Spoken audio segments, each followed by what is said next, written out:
तो बाल्यावस्था से भगवान के नाम में और रूप में बड़ी आसक्ति थी नामदेव जी की, स्वाभाविक। नामदेव जी का नाम पर अटल विश्वास था। बाल्यकाल से ही सर्वदा वो विठ्ठल विठ्ठल विठ्ठल, जय राम कृष्ण हरि, जय राम कृष्ण हरि, ऐसा जपते रहते थे नामदेव जी। बाल्यावस्था में उनके सरल विश्वास और व्याकुलता पूर्वक आवाहन से ठाकुर जी मूर्ति में नहीं टिक पाए, साक्षात प्रकट हो गए। एक बार ये अपने नाना जी के पास रहते थे। इनका प्रादुर्भाव भी किसी पुरुष से नहीं हुआ, माता का गर्भ रहा और आप प्रकट हो गए। पूर्व जन्म के कोई बहुत बड़े भजनानंदी महापुरुष थे। इनकी माता जी बाल्यकाल में अपने पिता से अर्थात नामदेव जी के नाना से पूछा कि मेरा पति कौन है। तो उन्होंने ठाकुर जी को बताया, ठाकुर जी आपके पति हैं। तो बाल्यावस्था से उन्होंने दृढ़ निश्चय करके वैसे ही व्यवहार जैसे एक नवकिशोर पुरुष से किया जाता है, वैसे ही ठाकुर जी पर दृष्टि रखना, और वो दृष्टि माधुर्य भाव से रखना, श्रृंगार भाव से, कांता भाव, प्रभु मेरे पति हैं।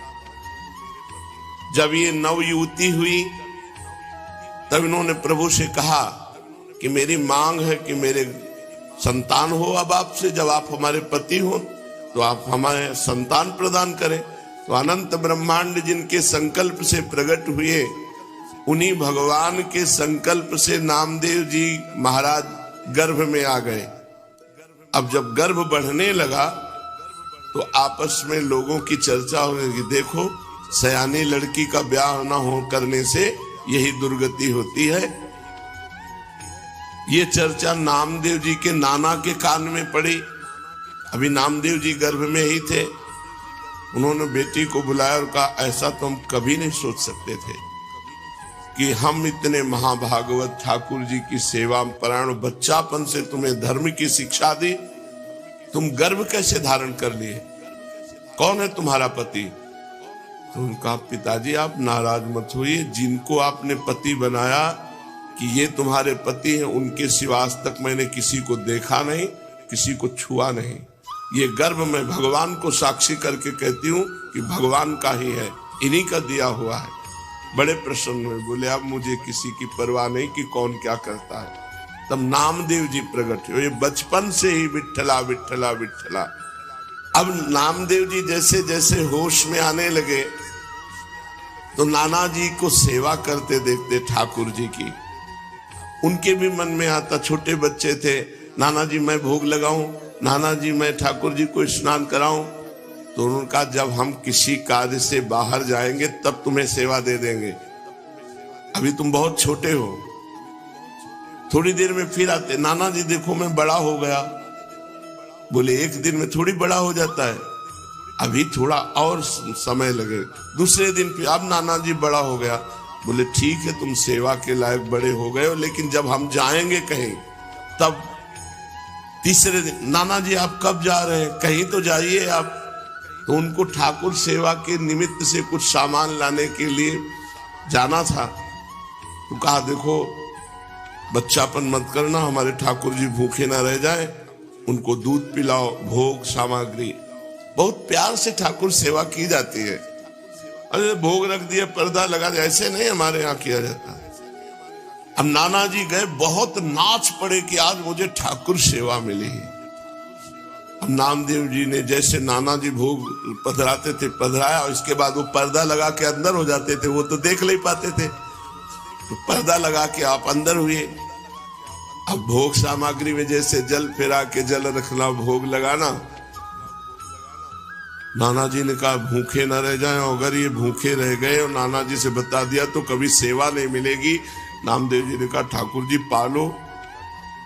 वहां तो ठाकुर जी पा ही नहीं रहे, वो भाव से भोग लगाते थे। सबसे बड़ी पीड़ा ये थी कि नाना जी को ठाकुर जी कह देंगे कि मैं भूखा हूं और भोग नहीं पाया तो हमें सेवा नहीं मिलेगी। नामदेव जी ने बार बार प्रार्थना की, जब नहीं पाए नामदेव जी ने कहा कि देखो अगर नहीं पाओगे छुरी ली, अपना अपना गला काट देंगे, आपको पाना पड़ेगा, नहीं हमारी सेवा छूट जाएगी। अब वो सीधे एकदम सरल बच्चा बिल्कुल सच्चाई में उतर आए, वो भगवान प्रकट हो गए। कहा पाओ? बोले हम रोज वैसे ही पाते थे जैसे तुम पर्दा लगा दिया, हम ऐसे भाव से पा लेते थे, तुम तो जबरदस्ती कर। बोले नहीं, पूरी थाल का पाओ। जब शिकायत करोगे नाना से कि हमें वो ठाकुर जी बातचीत कर रहे, अपने हाथ से नामदेव जी दूध पिला रहे ठाकुर जी को, तो अत्यंत व्याकुलता और सत्य भाव कि ठाकुर जी हैं, ठाकुर जी को प्रकट होना पड़ा और दुग्ध पान किया। बड़ी प्रसिद्धि नामदेव जी की, नाम का प्रकाश। भगवान विठ्ठल उस दिन से रोज वार्ता करते थे नामदेव जी से। एक बार काशी आदि तीर्थों की यात्रा करके निवृत्तिनाथ, ज्ञानेश्वर, सोपान देव, मुक्ताबाई, नामदेव और गोरा कुम्हार जी के घर ये सब बड़े बड़े संत बैठे हुए थे। समस्त साधुजन गोरा कुम्हार भी बड़ी ऊंची के स्थिति के महात्मा थे। तो उनके यहाँ एक थापी पड़ी हुई थी जिससे मटकी को गोल किया जाता है। मुक्ताबाई ने ऐसे थापी उठाई और गोरा कुम्हार से कहा, चाचा जी ये क्या वस्तु है? गोरा कुम्हार जी ने कहा ये थापी है। मुक्ताबाई ने कहा ये किस काम में आती है? गोरा कुम्हार ने कहा इससे मिट्टी के घड़े को ठोक ठोक करके देखा जाता है कि पक्का हो गया कि कच्चा भी है। मुक्ताबाई ने कहा अच्छा, इससे देख करके पता चलता है पीट करके कि घड़ा पक्का है या कच्चा? तो मैं देखूं घड़ा पक्का है कि कच्चा? तो उनका देख लो। उन्होंने समझा घड़े की बात। उन्होंने ज्ञानदेव, सोपान देव, एकनाथ जी, बड़े बड़े भक्त जो बैठे थे सब कैसे थापी मारी, कोई नहीं बोला। जब नामदेव जी के थापी मारी और उन्होंने कहा ये क्या है, ये क्या खिलवाड़ कर रहे, सर पे थापी मार। बोले चाचा ये घड़ा कच्चा है। ये बोल पड़ा ये घड़ा कच्चा है। तो सब संत हंस दिए, गोरा कुम्हार जी भी हंस दिए और कहा अच्छी बात है, कच्चे है नामदेव। गोरा कुम्हार ने जब कहा कि हाँ कच्चा, तो नामदेव जी को बड़ा सकुच लगा, एक अपमान जैसा प्रतीत हुआ और वे क्रुद्ध हो गए। उन्होंने कहा दोबारा थापी हमारे माथे पे मत मार देना। और सब लोगों ने हमें कच्चा क्यों कहा? यह अन्यायपूर्ण क्रिया साधु को करके ऐसा थोड़ी किया जाता है, नामदेव जी ने कहा। गोरा कुमार और अन्य साधुओं के मस्तक पर जब थापी थप थप करके लगी तो किसी ने नहीं बोला, लेकिन नामदेव जी को गुस्सा आ गया और नामदेव जी ने ऐसा बोला। गोरा कुम्हार जी ने कहा ये कच्चा घड़ा पक्का है, मतलब इसमें संशय नहीं है, नामदेव जी कच्चे साधु हैं। अब उनको और सब संतों के बीच में ऐसा जब कहा तो हृदय में बड़ा चुभा। नामदेव बुरा मत मानना, तुम भक्त अवश्य हो, इसमें कोई संशय नहीं, पर अभी तुम्हारे अभिमान को कोई चोट नहीं पहुंचाया, अभी तुम्हारा अभिमान सुरक्षित है, इसलिए तुम कच्चे साधु हो। ठाकुर जी के पास वो एकांत में गए विठ्ठल भगवान से, और विठ्ठल भगवान से कहा कि सब लोग हमको कच्चा कह रहे हैं, मैं कहां से कच्चा हूं? कह रहे तुम्हारे अंदर अभिमान है। हमने वहां सभा में पूछा कि तुम कैसे कह सकते हो मैं कच्चा हूं? तो हमें जब भगवान साक्षात हमसे बात करते हैं तो कच्चा कैसे? तो उन्होंने कहा तुम निगूढ़ा हो, तुमने अभी तक गुरु नहीं बनाया इसलिए तुम कच्चे हो। तो मैं आपसे ये पूछ रहा हूं कि गुरु का कार्य क्या होता है? आपसे मिला देना हो, आप रोज हमसे बात करते हो, तो हमें गुरु की क्या आवश्यकता है? नामदेव जी ने कहा। नामदेव जी अत्यंत दुखी पंढरपुर भगवान श्री विठ्ठल जी से ऐसी जब प्रार्थना की तो विठ्ठल भगवान ने कहा कि जो संतों ने निर्णय किया वो सच्चा निर्णय किया है, तुम अभी कच्चे हो। अब तो और जलन पैदा हो गई, अभी तक तो संत कह रहे थे, भगवंत भी कह रहे हैं। तो प्रभु बताओ मैं पक्का कब होऊंगा, क्योंकि मैंने आपके सिवा किसी को कुछ नहीं माना, आप ही सब कुछ हमारे हो। देखो, जब तक तुम गुरु को स्वीकार नहीं करोगे तब तक तुम चाहे हमारे गले लगो, हमसे बात करो, हमारे संग खेलो, तो भी तुम कच्चे ही रहोगे। हम तुम्हारे साथ सदैव रहते हैं, किंतु इस पर भी तुम्हें किसी मनुष्य देहधारी पुरुष को गुरु रूप स्वीकार करके उसके सम्मुख साष्टांग दंडवत होकर उसकी शिक्षा ग्रहण किए बिना तुम पक्के साधु नहीं हो सकते, क्योंकि तुम्हारा अहंकार जो कहते सुरक्षित है। जब गुरुदेव के चरणों में साष्टांग लौटोगे और उनके वचन सुनोगे तब तुम्हारा अहंकार नष्ट होगा। अतएव तुम गुरु का वर्ण करो। तो नामदेव जी ने कहा कि प्रभु मैं कहां गुरु खोजूं, किसको गुरु बनाऊं? तो कहा जाओ, सामने जंगल है, उसमें एक भगवान शंकर का मंदिर है, उसमें एक विशोबा खेचर नाम के महापुरुष पड़े हुए हैं, उनको गुरु रूप में वरण कर लो। वहां गए, बड़ी विचित्र दशा देखी।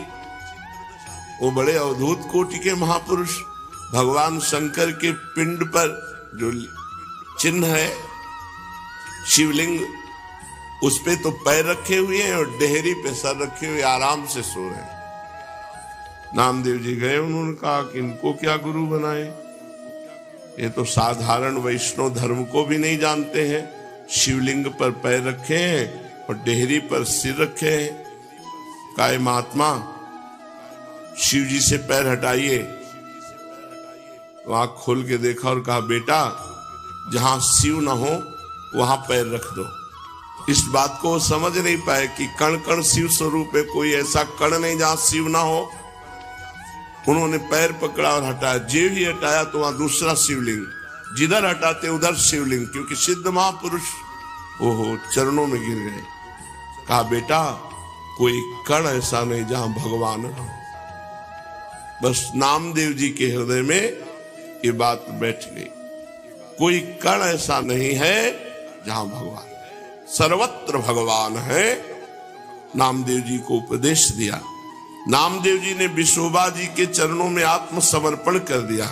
नामदेव जी विट्ठल भगवान को केवल मंदिर में ही मानते थे।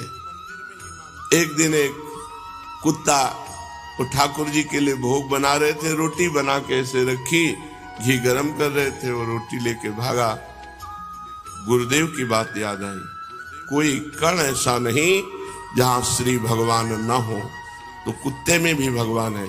कटोरा घी का लेके पीछे भागे चले जा रहे, प्रभु रूखी मत खाओ, घी चुपड़ा लो। नाथ अब हमसे छुप नहीं सकते, गुरुदेव की कृपा हो गई, आप ही हो। कुत्ते में भगवान को ढूंढ लिया।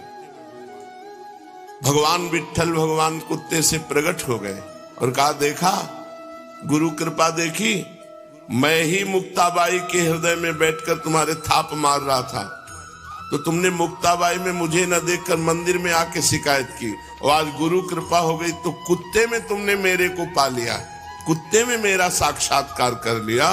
तो गुरु कृपा विशिष्ट है, केवल ग्रंथ से देखकर मंत्र पढ़ने से भगवत प्राप्ति नहीं होती, गुरु कृपा से होती। 6 महीने में भगवत प्राप्ति कर ली ध्रुव जी ने, क्योंकि नारद जी जैसे समर्थ गुरु द्वादशाक्षर मंत्र का उपदेश किया। पांडुरंगा के आदेश से नामदेव जी सिद्ध महापुरुष हो गए।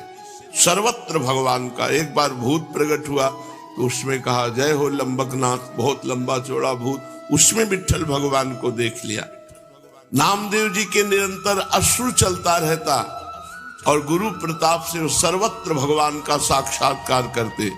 अचित चित ईश्वर, चेतन अचेतन सब कुछ भगवान है, ऐसा नामदेव जी को दर्शन होने लगा। व्यास पाराशर आदि महर्षि गण ने चेतन अचेतन सब कुछ भगवत स्वरूप लिखा, भगवत स्वरूप देखा।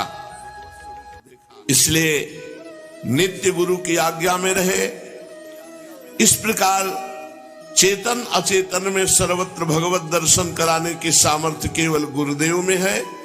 केवल मंत्र जपने से नहीं होगा कि तुम किसी किताब पुस्तक ग्रंथ से मंत्र ले लो और उसी से जपो और भगवान की प्राप्ति हो जाएगी। हमको ऐसे गुरु की जरूरत है जो आकार रूप धारण करके हमारे सामने हमको उपदेश करें, हमको डांटे, हमको दुलार करें, जिससे हम माया मुक्त हो जाएं।